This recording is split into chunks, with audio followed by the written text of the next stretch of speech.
নমস্কার, আপনারা দেখছেন তুহিনার হেলদি রান্না। আমার জায়ের 6 বছরের মেয়ে আজ স্কুল থেকে তাড়াতাড়ি ছুটি হয়ে গেছে। ঘরে ঢুকেই বলছে, মা বৌমা কোথায়? আমি ঘর থেকে বেরিয়ে বলছি, কেন রে, কি হয়েছে? ও তখন বলছে, আমার বাবা আমাকে একটা বাটারস্কচ আইসক্রিম কিনে দিয়েছে। আমি বললাম, দিবি তো? ও বললো, না দেবো না, আমি একাই খাবো। আমি তখন বললাম, তাহলে আমাকে শোনাচ্ছিস কেন, যদি দিবি না তো? তখনও আমাকে বললো, তোমাকে তো লোভ দেখাচ্ছি। আমি তখন বললাম, ঠিক আছে, তাহলে আমিও যখন নতুন নতুন রেসিপি করবো তোমাকে দেবো না। তারপর দুপুরে ভাত খাওয়ার শেষে আইসক্রিমটা নিয়ে আমাদের ঘরেই খেতে এসছে। ওর মাকে 1 চামচ দিল, আমাকে 1 চামচ দিল। তারপরে আমি আরেকটু চাইলাম, মানে দেনা কি সুন্দর খেতে, বলতে আরও হাফ চামচ করে দুজনকে দিল। তাহলে 1.5 চামচ করে চলে গেল। এবারও ভাবছে, এবার যদি দিদি চলে আসে তাহলে তো তাকেও দিতে হবে। দিদি মানে আমার মেয়ে।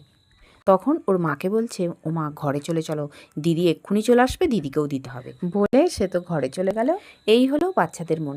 বাড়িতে একটা বাচ্চা থাকলে বাড়ির পরিবেশই অন্যরকম হয়ে যায়। যাই হোক, সবাই ভালো থাকবেন, সাবধানে থাকবেন, আর অবশ্যই পজিটিভ চিন্তাভাবনা করবেন।